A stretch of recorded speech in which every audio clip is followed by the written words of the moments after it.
last room I walked in. We were okay. leaving, and I said, "Here's a box," and I look in there. That's where the Florida stores. And he was on that brown table sitting right there by the recliner. Say that again? Here we are with Bob Kennedy on January 4th, 2020, just starting a new year. Barbara Walters. I am Barbara Waters. 2020. On 2020, yeah, perfect. Interviewing Mr. Robert Kennedy. And we just want to have Bob share with us, you know, a little bit about his life, a little bit about his wife Aggie's life, and maybe just give us some words of wisdom. So let's start off, Bob. Share with us, you know, your early childhood, where you were born, a little bit about your family. Take us maybe through high school. Yeah. My name's Robert Nevin Kennedy. This is tough on you. One. I was born in Washington, PA, September 17th, 1951, at 11:53 a.m. Wow. I think. Do you know your height and weight? Not right now. No. No, then, when you were born. No, I don't. To be Okay. honest with you, I really don't. Most of my life is in Washington. Was it Washington, PA?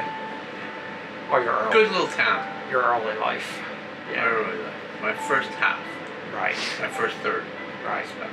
Tell us a little bit about your parents and your siblings. Yeah, I had, my dad was James Clare Kennedy, and even though we were mostly Irish, we would be back and forth across the Irish Sea with Scotland. Wow. So the family associates a lot with Scotland. Wow. Cool. And that's in that history down. Okay. Great. And it tells you they go from Antrim to here to there to the Ayrshire to there. They just bounce wherever the work was. Yep. And the potatoes. Okay. What did your dad do for a living? And we were Presbyterian, Okay. which says to me that we were Scottish. Right. My dad was a salesman for a lithography company in Pittsburgh, the largest one. Wow. He used to make checks, letterheads, and his territory was West Virginia. Okay. So he'd either be in West Virginia or he'd be in Pittsburgh or at home. Or Gotcha. What about your mom? my mom was just, believe it or not, she was a hairdresser. Wow. I never knew that.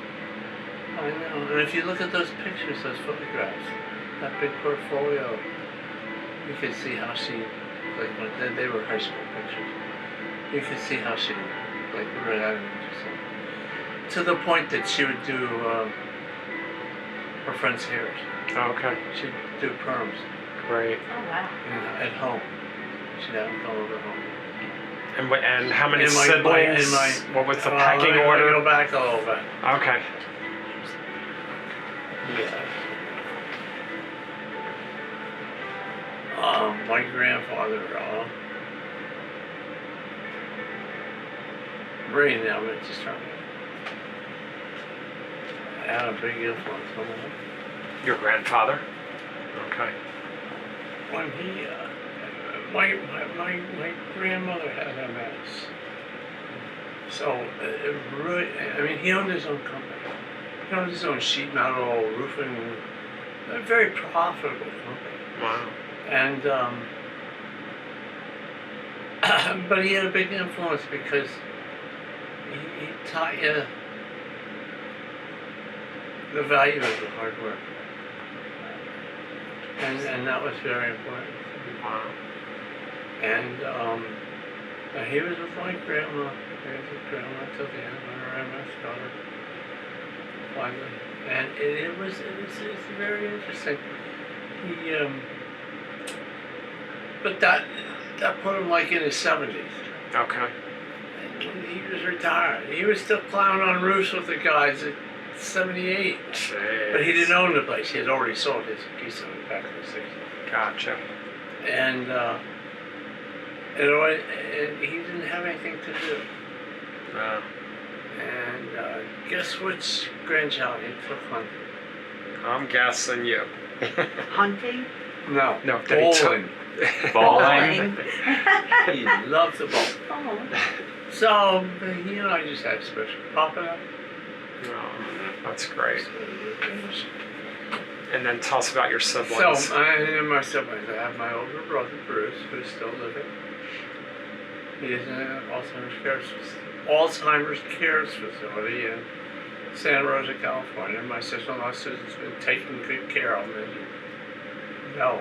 Yes. And then I had my, Bruce was a year and a half older than me. He was born February 50. Okay. And then I had my sister Becky, who unfortunately was mentally handicapped. Right. And she had her issues, but there wasn't a person in town that didn't know her. Wow. Aww. That's- Everybody knew her. Everybody, because she'd say hi to everybody. It's so cute. And she passed away, maybe 7 years ago. And do you have a favorite childhood memory? Yes. We lived in California for a year and a half when I was a kid. Wow. Never knew that. I never knew that. When I was less than a year old, my dad was offered a job at a bank in LA. And they took it. And they had to lie about my age in order to get me on the airplane. Because I was Wow. under a year old. Wow. And we were out there for about a year and a half. And I swear, my mom would she'd get us kids packed up and go to the beach a couple times a week. Wow. And I think that's had a big influence. Yeah. And you remember that? Yeah. Yeah. Wow. No one pictures. We also had an orange tree that was growing in the middle of the driveway. Oh, that's cool. Came up through the blacktop. Wow. And I've been Did able it bear fruit? Yeah. Yeah. And I've been able to find the address, but of course the tree's not. Okay. Yeah. And then where did you go to high school? Well, first off, I went to North Franklin Elementary School, which was just over the hill from home. It was at 444 Palm Street. When we came back from California, we lived over, I can't remember the name of the street now, but it was in the middle of a trucking compound. Wow. So they'd have the warehouses and then there'd be, like there was this other home there, and that's where we lived. Wow. When I was a dangerous kid, I was always falling, believe it or not. And I have one picture, you may find it in there, it's called Box and Bob, where I turned and fell and hit this on, what was it, Jack Parr was on, and I was sneaking down. And my dad would go, hey! And I turned around, started running up the stairs, I fell and I hit right on the chair. Oh. Broke it open. Ooh. I'm gonna get stitches. Well, you've gone full circle I know. because you just did it again. I know. The No, we're good. And then where did you go to high school? And I almost lost my eye. Ooh. I walked behind a kiddie swing set and I was like, those old wooden ones they used to have, Yeah. slides, and it just missed my eye and I started the digit there. Oh. You can still see the Wow. corner of the swing set. I see it. It's Yep. just a little line. Yeah. Unbelievable. So I went to North Franklin, very uneventful, as most grade schools are. Yes. And then I went to Trinity High School. Again, Is that a Catholic high school? no. No. Public? Yeah, because it's 3 townships. Ah, okay. Gotcha. Very uneventful, like most kids. And then where did you go to college? It says right there about Trinity. I like playing in the band. Okay. What did you play? Clarinet, Okay. the marching band. I like that. Oh, that's awesome. I did okay. I was on first too. And then I went to graduated from there, and like the Drexel University, so I must have been an okay student. They took me as early admissions Oh, awesome. in engineering. So I always wanted to be a civil engineer. Okay. I'd see bridges. I'd see tunnels. I just wanted to build that stuff. That's cool. And I've done no. I tell you, I ended up just graduating from Drexel, and then I said, you know, these companies in the mid-70s are offering go back for grad school. Why not? Let them pay for it. And did you get your graduate degree at Yeah, I have a Drexel? master's degree in '79 From Drexel also. I Okay. also got my professional engineering license in '79 Okay. from the state. And then tell us about meeting your soon-to-be wife, Aggie. Do I have anything else I want to talk about? Business? What do I? Just talk about Clang. You were in Clang. Well, no, I want to hear about Aggie first because he met Aggie while in college. Still in Well, when I college. was in college, I was a member of fraternity. I was singing for the city fraternity, so it doesn't really matter. And I'm in our basement in Nashville City, just having a beer. I mean, we get kind of ingenious about some things. And the beer distributor agreed to lease purchase a bar. Poor, it held 3 kegs, 3.5 kegs. That was awesome. So the fraternity did that. And it was, we're having a party on a Thursday night. Or maybe it was a Friday night, I don't remember. And I see her at the bar. And I just go to her and say, come on, I want to dance and talk. But at the time she was like, I can go on my 30 runs. So I stole her radar. He looked like Radar O'Reilly. It's funny. Was he mad at you? No. Okay. Radar was a good guy. And she And I said spent most of my time, and she said yes to dancing with you. yeah, and the rest is history. Was it love at first sight Yeah, for both of you? and the rest is history. Yeah. And then when did you get married? Our fraternity was very interesting, talking about the board. Because Radar's dad had been a colonel at Frankfurt Arsenal. Okay. So he could get stuff when they sell it. Gotcha. So they had this huge Canada Dry ginger ale that we purchased at the fraternity for 30, maybe it was 50 bucks. And we loaded it with quarter beers. So we Quarter beers. Stick a quarter in, get a can of beer.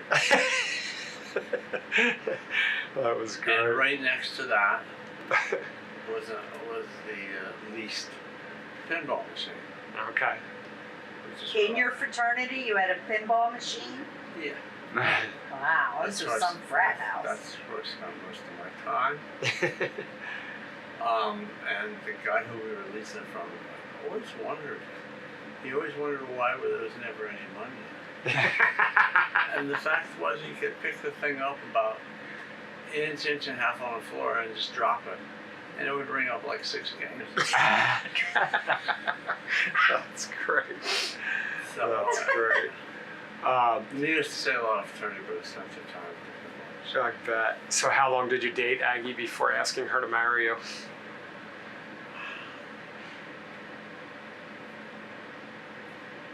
I met her in October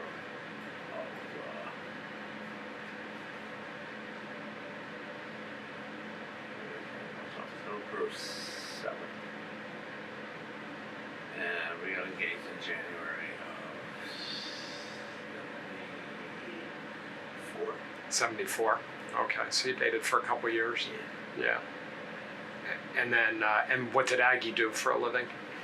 Aggie had her master's in bachelor's in social work and a master's in special education. Okay. Persevere and profoundly impaired. Uh, But it was just a really big deal to her. You know? yeah. She loved taking, because she didn't have kids. Right. She loved training the kids. Oh, that's I awesome. mean, and these kids were like, they couldn't even get a spoon in their face, you know. Right. And she Severely. would write out programs and have them walk through step by step and learn that way. She was always proud of her kids. She loved kids. That's great. And where did she work? She worked for Ken Crest's Children's Development. She worked for the city. Okay. She worked for the city of Camden. Wow. When we first got married. And where did you live, throughout the years with Aggie? Well, when we first got married, Where did you get married? at her church. At her church? Yeah. Okay. A Catholic church. Fifth and, I think it's all the same. Fifth and Olney. Fifth and No, Olney. it wasn't Olney. It's history was I forget what the parish was. Okay. And then where was your reception? Place called, I think it was called Grayson's out Grayson's? I think that was the name of it, yeah. Okay. Out in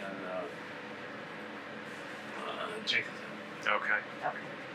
It's like Old York and all the come up, and there's this one, I don't know what the name of it is. That's where we had a reception. We had blast. And then where did you guys live over the years? At that point,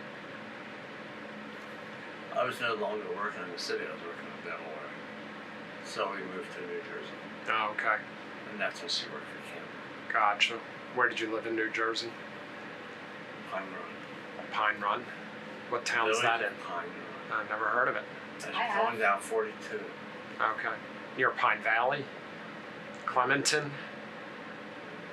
No, near Washington Township. Yeah. Okay. Yeah. All right.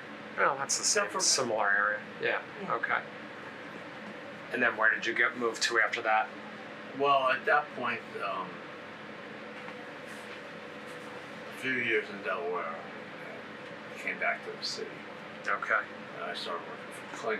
For Kling Lindquist. Yeah, for Kling Lindquist, and it was, we moved into Queen Village and just loved it there. Yeah. Is that the 3rd and Bainbridge house? Okay. While we were running for Okay. And then you Old bought, Front Street. and then you bought 3rd and Bainbridge. Okay. And then is it true that at Kling Lindquist you met the lovely Donna Vickers? Yes, it is. And I will admit that. What year did you start at Kling? 80. And I started in 83. Okay. and did you become instant friends? I guess so.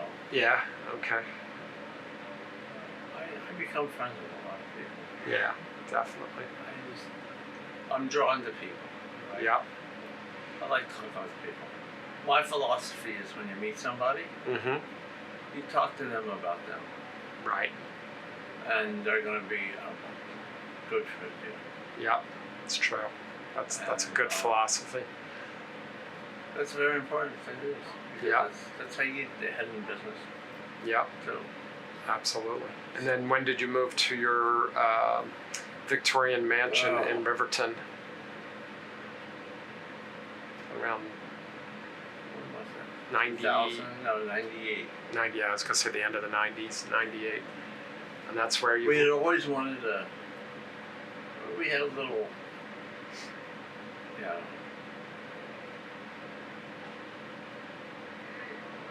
tri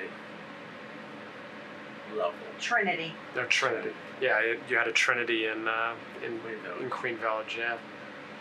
And then and then we went from Tiny to huge. 1,100 square feet to 50. Wow. that's But wild. we love Riverton. I know you did. Yeah. It's just the history.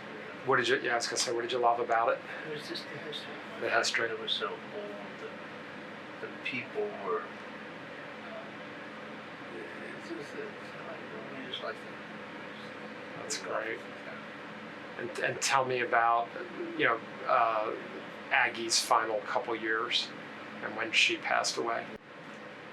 2 years ago, losing three of her toes on her right foot.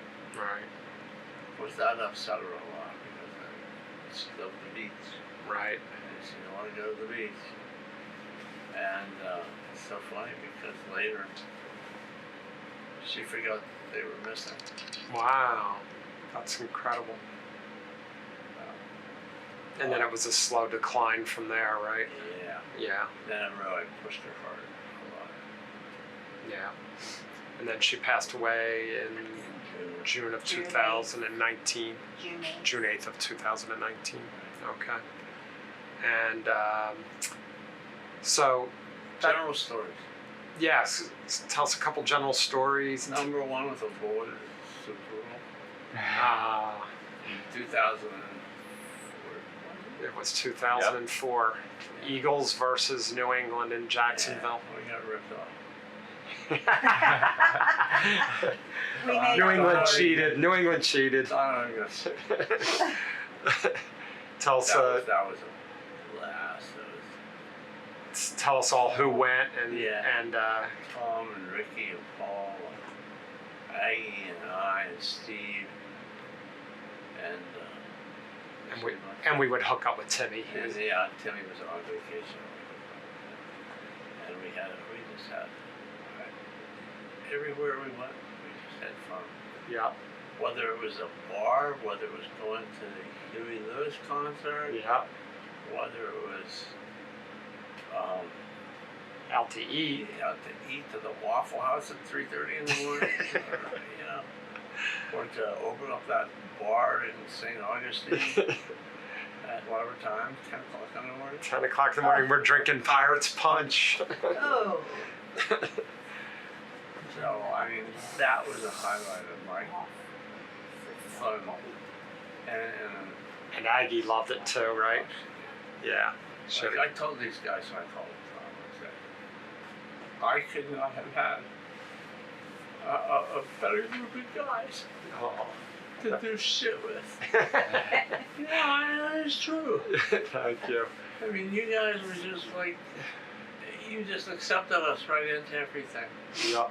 And that was important to me. I was hoping that some of that had to do with my personality.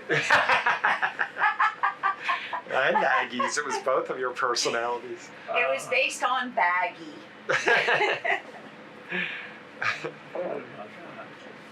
Or bob how, and weave, however you want to refer to you two. I know you always mentioned too, another one of your great experiences was going to Italy with Aggie. Oh, Tell us a little bit about Aggie that. and I love to travel. Witnessed by the fact that we knew a lot about just the regional area around Philadelphia. Right. Because we'd take off and go somewhere for a night. And Stay you at a B&B, right. you know. And what would you do when you were there? You know, from an antique shop. Bingo. A lot of antiquing. But when we got to go to Italy for various anniversaries, and we the anniversaries, you know, and they always seem to be the year after. Right. So when it was our 25th anniversary, which would have been that would have been 91. Okay. We went in 92. Gotcha. Or whatever that was. Yeah, right around there. So, our first trip to Italy, I planned everything out, and that's in the days when you had to get up at 5 in the morning to fax them in Italian to get a room. And I planned the whole thing out, car rental and everything else. Wow. And what cities did you go to? We went to Rome, and then we went to Siena, Florence, over to Venice, back down to outside of Rome, Okay. where the airport is, Right. Venezia. But I did all the driving, Okay. which I love driving. That's great. And at the end of the trip, we did not have a room in Casa for one night. And that's when our car got broken into on our back. So. Yeah. It was such a wonderful trip, and then that was a disappointing ending. But I turned my passport around in an hour. Wow. And I honestly think it was because of her name. Wow. Really? Yeah. There were people who were in front of us who still had to go waiting on, and I had my passport and I was walking around. Wow. Kennedy name. So it must have worked. Yep, obviously. And then That was when he was president.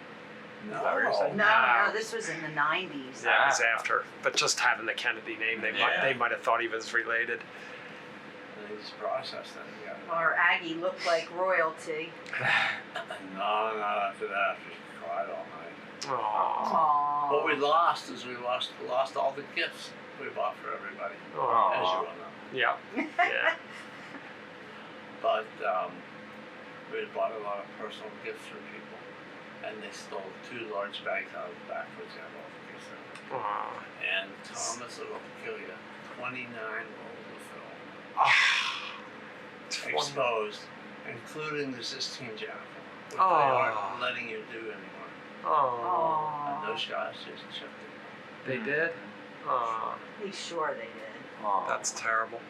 That is And terrible. Bob, share with us, if you would, just a couple of your philosophies on life, maybe some things you're really proud of, maybe any disappointments. I don't think I've had any disappointments other than not being able to have children. Okay. After seeing you and your family. Right. That was my toughest one. But that's what God called us to do. Right. If this is the way He wanted my life to be, this is the way He wanted my life to be. And How about on the accomplishment side? yeah, well, I never thought they were big accomplishments. I mean, I've done things like I've received. I received Drexel's Alumni of the Year back in sometime in the early 2000s. Wow, that's huge. That's a huge accomplishment. Well, it was from the Alumni Association. It wasn't from the board or anything. But still. And I was a founding member of the Engineering Alumni Association At in the Drexel. early 90s. Wow. And I carried through with that and was kind of on the alumni board of directors. And they elected me on in 2000, Oh, that's super. 2001, Great. and kept me for 13 years. Wow. That was a long commitment. Yeah, Definitely. I enjoy giving back. Yep. Um, And I know you had a lot of accomplishments in your profession. You're a very, Yeah, very accomplished engineer. I was, but because of circumstances, I've always felt that there was a little short there. Really? Why do you say that? Because I knew I was better than. I knew I was better than some of the people who were above me, Okay. and I think it was that. I'm afraid of them, Right. you know, Sure. so they had to get rid of me. Right. You know, that's the type of person I was. But I wasn't going to do anything. Nah.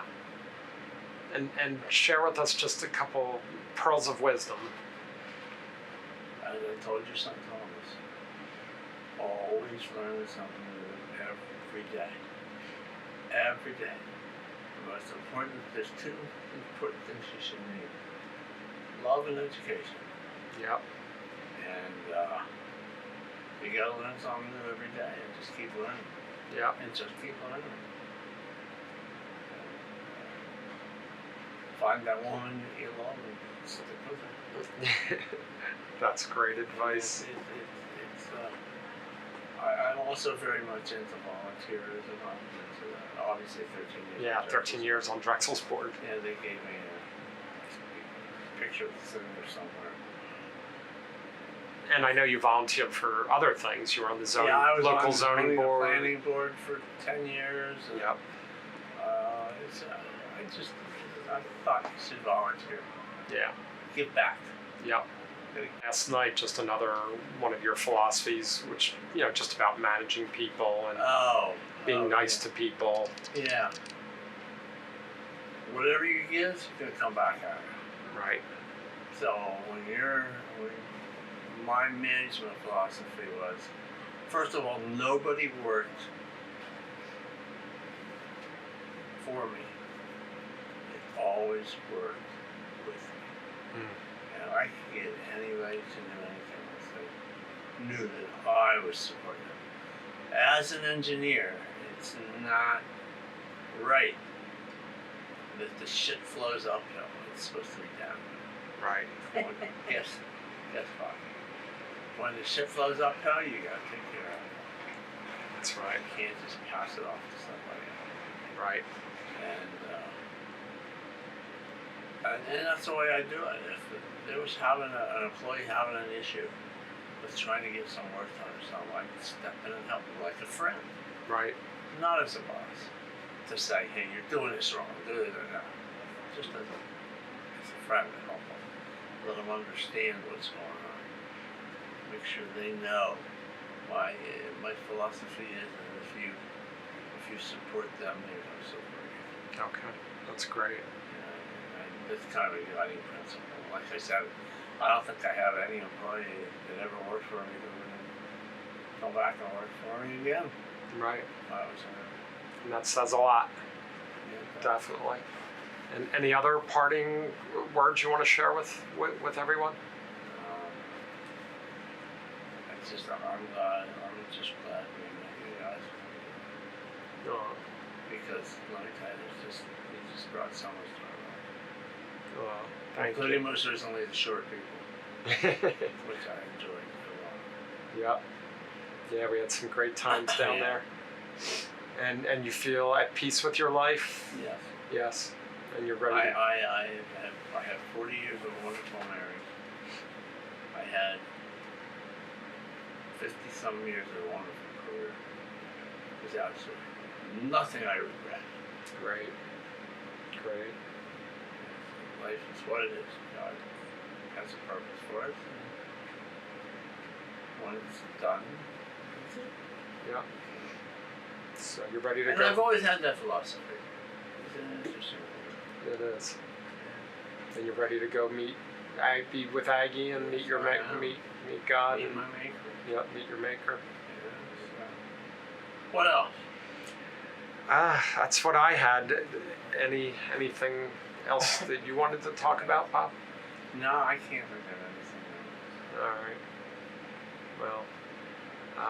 Well, just know you're loved. So many people are calling and sending, prayers and love, and they know you love them back. See, the fact that I can sit here and smile says that it was good. Yep, exactly. Like you said, you have no regrets, which is not many people can say that. You forged a lot of really good friendships. There are a lot of people that really care about you, and Nedra and Steve have been I just amazing. can't believe how many people have come out of the woodwork to express themselves. Yep. Yeah. All right, well, we'll wrap it up. And I just also want to add that Tom Vickers is the interviewer. I'm also here with my son, Tom Vickers the fourth, and my wife, Donna. And in spirit, your daughter. And in spirit, Lauren. And that's Who before just the left. video. Yes. All right. Well, that's a wrap. Thanks, All right, Bob. Thank you. Thanks, Bob. Love you all. Love you you. too.